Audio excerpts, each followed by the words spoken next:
من نمن يكوج نمن تايو منجس فيدرال نكل تجري زوج زي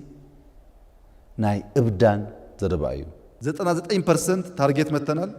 99% collateral damage አልነበረው አሁን የትግራይ ህዝብ ከፍላጎቱ ውጪ ከእሳቤ ውጪ ችግር ላይ ሲወድቅ ሲራብ ሲደክም እኛ ካልደረስንለት ማይደርስለታል ቀዳማይ ሚኒስትር አብይ አህመድ ቅድሚ 7 ዓመታት ናብ ስልጣን ካብ ዝመጹ ጀሚሩን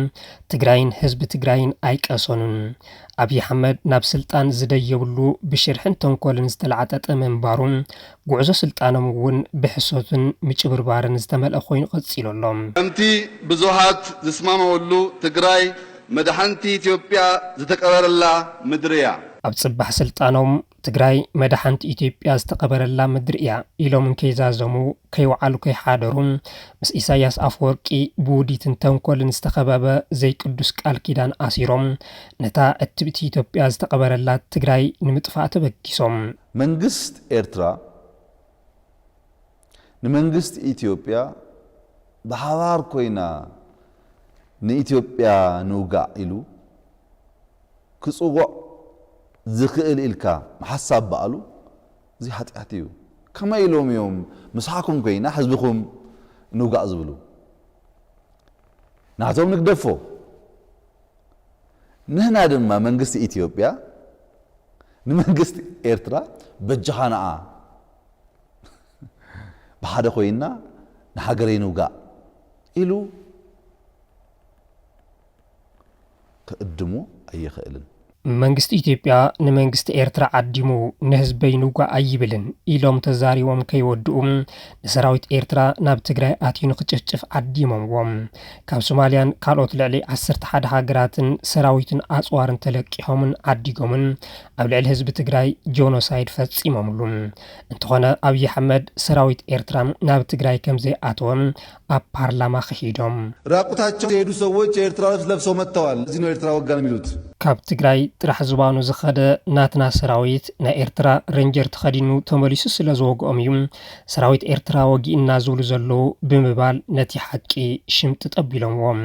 ድሓር ድማ ወያነ ንኣስመራ ብምስኣኤል ስለ ዝደብደበ ዓርሶን ምክልኻል እዩ ናብ ትግራይ ኣትዩ ክብሉ ተሰሚዖም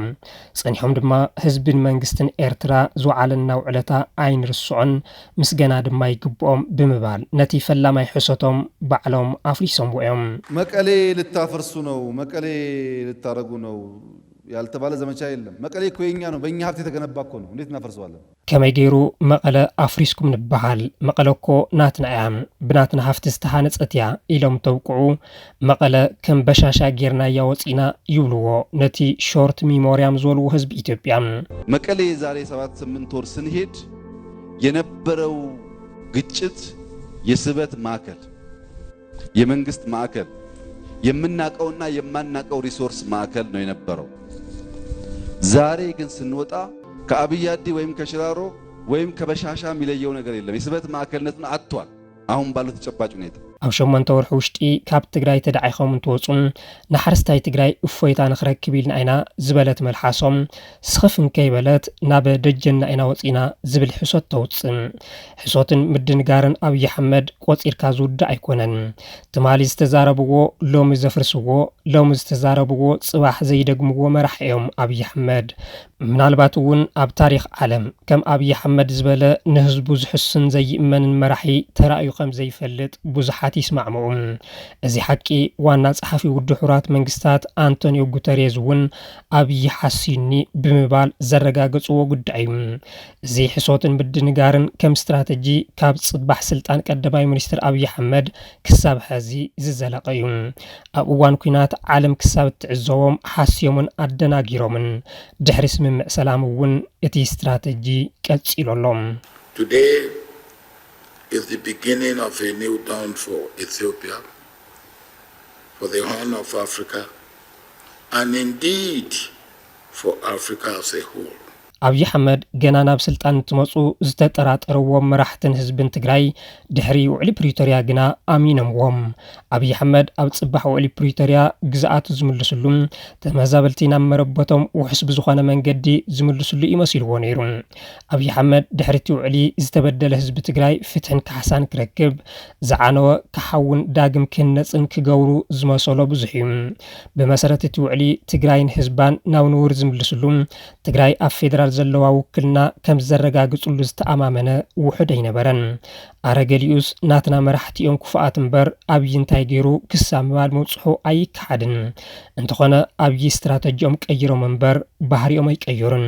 ንትግራይን ህዝባን ናይ መጥፋእ ስትራቴጂኦም ኣቦትኡ ምዃኑ ድሕሪ ውዕሊ ሰላም ፕሪቶሪያ እውን ብዝግባእ ኣረጋጊጾም ብውግእ ዝፍጽምዎ ዝነበረ ትግራይ ናይ ምሕቃቕ ስትራቴጂ ብሰላሕታዊ መንገዲ ቀጽኢሎምሉ የወልቃይት ህዝብ እንዲገነዘብ እንፈልገው ሚወራው ሚናፈሰው አሉባልታ ውስጥ የኢትዮጵያ መንግስት እጁ የለበትም እኛ ደቡብ አፍሪካ ሄድነው ወልቃይት ወደ አማራ ይሁን ወደ ትግራይ ይሁን የሚለው ለመወሰን አይደለም የፕሪቶሪያው ሳሚትም ይሄን ለመወሰን ስልጣን የለውም ምን አገባውና ነው ኢትዮጵያ መሬት እዛ ሄድ እዚህ ሄድ የሚለው እኛ እዛ ሄድነው እንዴት ሰላም አመተን በንግግር ችግሮቻችን እንፍታ ለማለት ነው ለምን ወልቃይት ተስቦ እዛ ውስጥ እንደሚገባ አላቅም ግዛት ትግራይ መበገስቲ ኩናት ከም ዘይኮነ ዝፍለጥ ሐቂ እዩ ቀዳማይ ሚኒስትር አብይ አህመድ እውን ነዚ ሐቂኦም ዝደግምዎ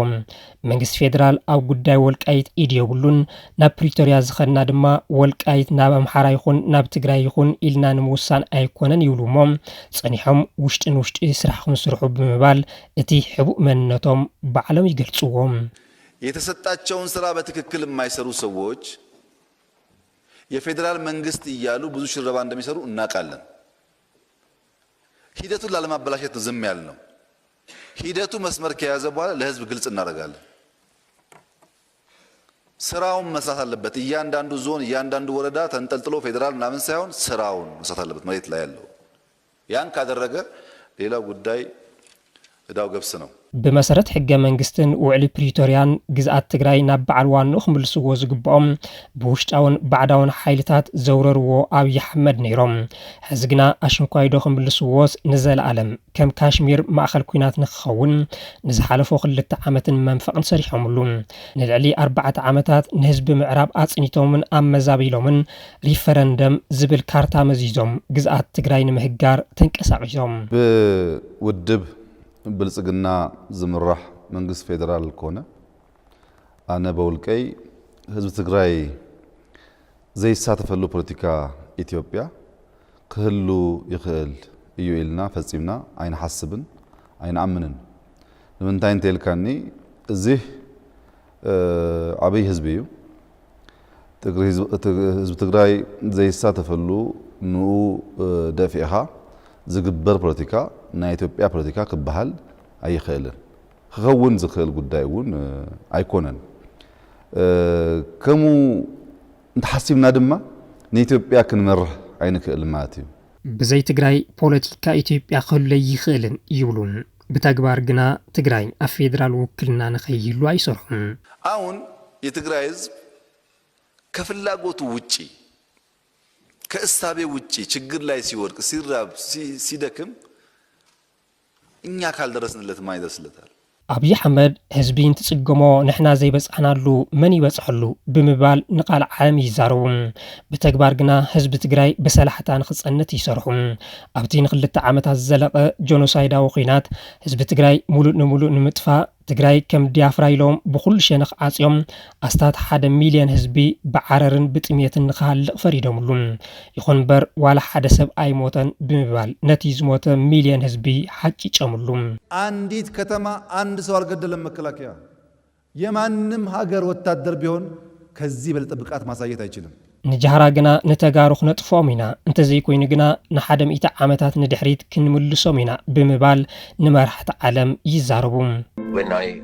met the Ethiopian leadership in February, they really used this kind of language that they are going to destroy the Tigrayans, they are going to wipe out the Tigrayans for 100 years. ኣብ እዋን ኩናት ልዕሊ 1 ሚልዮን ንኽሃልቕ ዝገበሩ ኣብይ ኣሕመድ ድሕሪ ውዕሊ ፕሪቶርያ ድማ ተወሳኺ 1 ሚልዮን ንኽሃልቕ ህዝቢ ትግራይ ረድኤት ንኸይረክብ ሰሪሖምሉ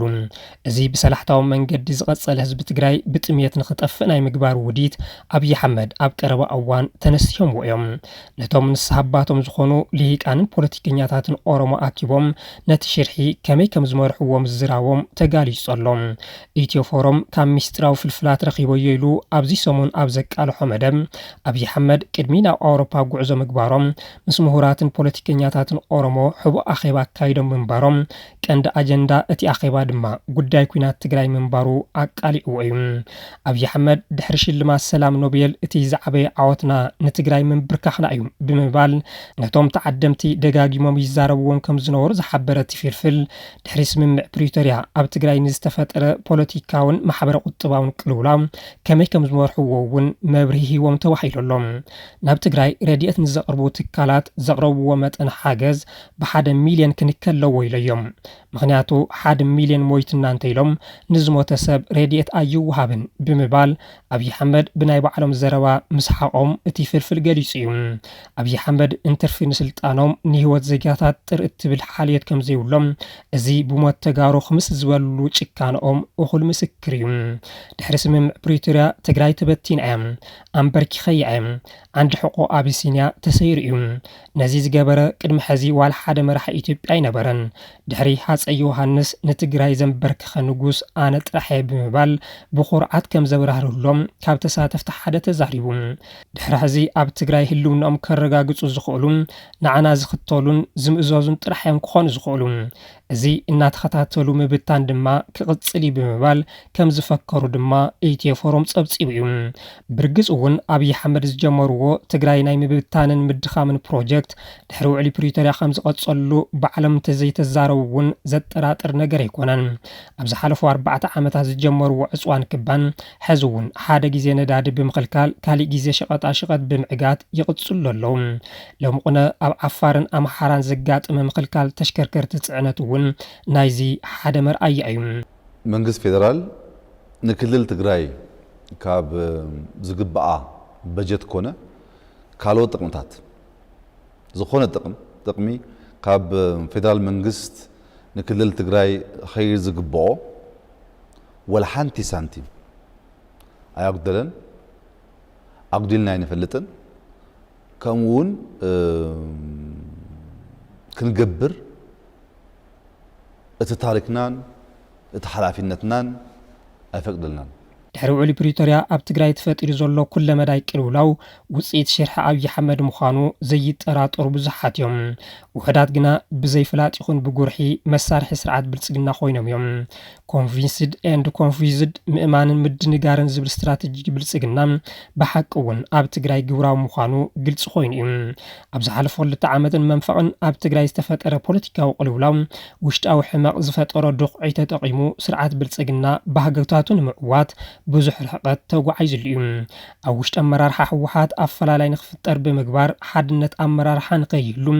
ተጋሩ ሓበራዊ ኣጀንዳ ንኸይህልወና ነንባዕልና ንኽናኸስን ብልጽግና ብዕቱ ሰሪሕሉ እዩ በዚ እውን ኣመራርሓ ትግራይ ናብ ክልተ ገሚዑ ገሊኡ ናቱ መሳርሒ ገሊኡ ድማ ካሊእ ኣያ ንኽእልሽ ዝገበሩ ኣብይ ኣሕመድን ንሶም ዝመርሕዎ ስርዓቶም እዮም ህዝቢ ትግራይ ብኸባቢ ንኽከፋፈል ሰራዊት ንኽብተን ኣምባሳደራትን ዲፕሎማስኛታትን እንተይተረፉ ናብ ትግራይ ከም መንገዲ ማይ ንኽመላለሱ ዝገብሮም ዘሎም ልኡኽቶ ኣብይ ኣሕመድ እዩ ንዝኾረየ ጀነራልን ኣባል ሰራዊትን ኣኻኺቦም ኣብ ክልል ዓፋር ሓራ መሬት ዝብል ስም ክርስትና ሂቦም ብዕጥቅን ስንቅን ብምሕጋዝ ተጋሩ ነንሕድሕድና ንኽንታኾስ ዝግበር ዘሎ እኩይ ተግባር ብኣብይ ኣሕመድ ዝተፈሓሰ ውዲት ምዃኑ ንማንም ግልጽ እዩ ግዝኣት ትግራይ ኣህጊሩ ተመዛበልቲ ናብ መረበቶም ንኸይምለሱ ሓኒቑ ሒዝዎም ዘሎ እውን ኣብይ ኣሕመድ ዝመርሕዎ ብልጽግና እዩ ንሕወሓት ሓዊሱ ከም ንትእምትን ማልትን ዝበላ ዓበይቲ ትካላት ትግራይ ንኽጠፍኣን ንኽፈርሳን ዝግበረሉ ዘሎ ምኽንያት ትግራይ ጥንኩር ውዳበን ትካልን ንኸይህልዋ ብምግባር ንነዊሕ እዋን ድኽምቲ ትግራይ ንምፍጣር እዩ በዚ እውን ኣብይ ኣሕመድ ድሕሪ ሽልማት ኖቤል ዘመዝገብክዎ ዓወት እንተሃልዩ ኩናት ትግራይ ኢሎም ክምክሑ ሓቆም እዮም ዘብል እዩ ዓንዲ ሕቆ ኣቢሲንያ ተሰይሩ ኢሎም ብኹርዓት ክዛረቡ የጥዕመሎም እዩ ምኽንያቱ ዝሰርሕዎ ስራሕ እዮም ገሊፆም እቲ መሰረታዊ ጸገም አብይ አሕመድ ብትዕቢት ምምክሖም ተይኮነስ ተጋሩ ሐዝውን እዚ ውዲት በጉቡእ ዘይምርዳእና እዩ ሰላም ሁሌም ጥሩ ነው ጦርነት ሁሌም እያሸነፍክም ቢሆን መጥፎ ነው ምክንያቱም ሰው ትገላለህ ዶላር ትተኩሳለህ ዶላር እየተፋህና ሰው እየገደልክ ሚገኝ ጥቅም እና ጥሩ ነገር የለም ንሰላም ከም አብይ አሕመድ ዝሰበኻሉ ኢልካ ንምግማቱ ከቢድ እዩ ኩናት በልዓ ህይወትን ንብረትን ምዃኑውን አብይ አሕመድ ደጋጊሞም ትዛረው ይስማዕ እንተኾነ አብይ አሕመድ በሰላም ክነብሩ ከም ዘይኽእሉ ኩናት ግና መናብርቶም ምዃኑ ብዝግባእ ዝፈልጡ እዮም ካብ ጽባሕ ስልጣኖም ጀሚሮም ንዝሓለፉ 7 ዓመታት ኣብ ኩናት ይርከቡ ሕዚ ድማ ካሊእ ባሩድ የጫኑ ኣለዉ ምስቶም ቅድሚ 7 ዓመታት ብሓደ ሳምባ እንተዘይተንፊስና ዝብልዎም ዝነበሩ ፕረዚደንት ኢሳያስ አፈወርቂ ናብ ኩናት ንምእታው ምድላዋት ኩሉ ተዛዚሞሎም አብይ አሕመድ ኣብዚ ሰሙን ናብ ዝተፈላለዩ ሃገራት አውሮፓ ዝተጓዓዙሉ ሓደ ምስጢር ድማ ምስ ኤርትራ ኩናት ንምክያድ ይጥጃን ዘለው ዲት መፈጸም ዝውዕል ኣጽዋር ንምዕዳግን ደገፋት ንምልማንን እዩ ዝወጹ መረዳእታታት ከም ዝሕብርዎ ብፍላይ ምስ ፕረዚደንት ፈረንሳይ ኢማኑኤል ማክሮን ናይ ልዕሊ 500 ሚልዮን ዶላር ዝግመት ድሮንን ካልኦት ኣጽዋርን ዕድጊት ተስማዕሚዖም ምምላሶም እዩ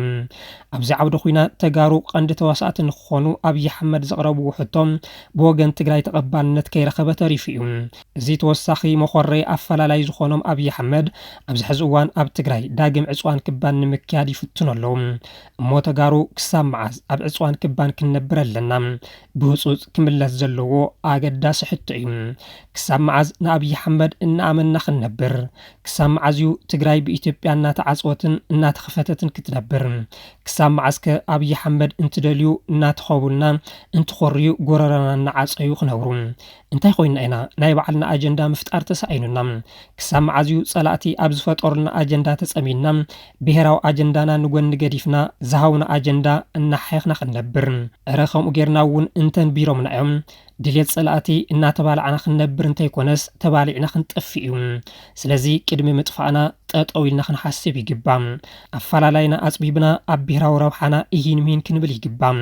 ካብ ገዲም ምስ አብይ አሕመድ ተዘራሪብካ ዝመጽእ ፍታሕ ክህሉ ኢልካ ምእማን ካብ ተመን እንቋቑሖኻ ምጽባይ ዝፍለይ ይኸውንን ምስ ኢትዮጵያ ኮይንካ ትድሕን ትግራይ ኣይትህሉን ኢትዮጵያ በቲ ሕዚ ሒዛቶ ዘላ መንገዲ ጉዕዛኣን ተቐጺላ ምውዳቓ ዘይተርፍ እዩ እዛ ምብታና ዘይተርፍ ዓዲ ከይትመላለአና ክንጥንቀቕ ኣለና ሎሚ ኮይና ናይ ጽባሕ ባህግና ክንእንፍት ይግባ